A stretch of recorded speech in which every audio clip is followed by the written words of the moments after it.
Benar banget. Nah, dalam setiap kasus COVID juga ya, ternyata tidak semua pasien berakhir dengan kesembuhan. Ini seperti yang kita bahas barusan ya. Sebagian yang tidak beruntung mengembuskan nafas terakhirnya. Bahkan konfirmasi kasus positif COVID-19 di Indonesia tembus hingga 20.000 kasus dalam satu hari. Nah, sejak kasus meninggal akibat COVID-19 ini meningkat, tim pemakaman jenazah harus bekerja ekstra keras ya, Put. Ya benar banget ya, termasuk para pekerja pembuat peti jenazah yang pesanannya kini meningkat.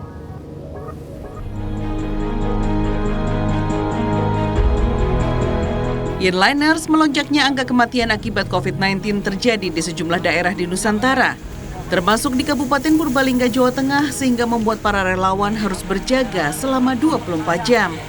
Dalam setiap prosesi pemakaman, setidaknya dibutuhkan 8 orang personil.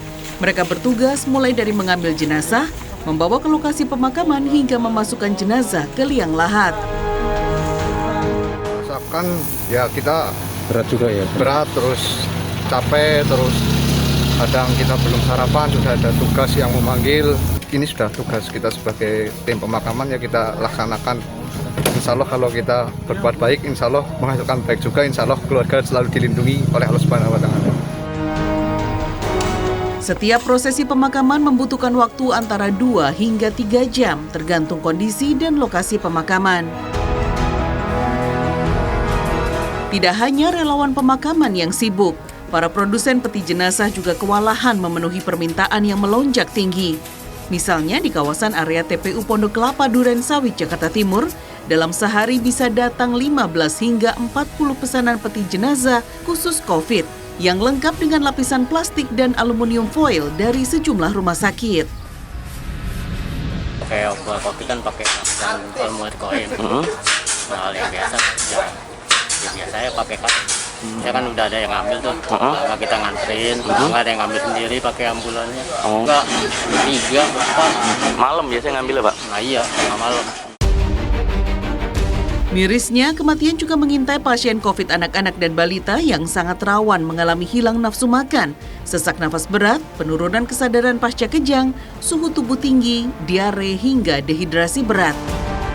Bahkan Ikatan Dokter Anak Indonesia mencatat data konfirmasi kasus positif COVID-19 terhadap anak usia 0 hingga 18 tahun di Indonesia mencapai 12,5%, jauh lebih tinggi dibandingkan beberapa negara lainnya, Inliners.